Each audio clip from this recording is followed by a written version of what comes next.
Hermano, ten cuidado, acuérdate que de mi lado el campo está abierto, hermano, ten cuidado, por favor.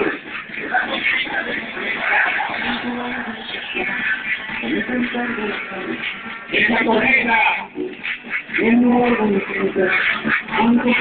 hacemos un llamado a todos estos niños estudiantes.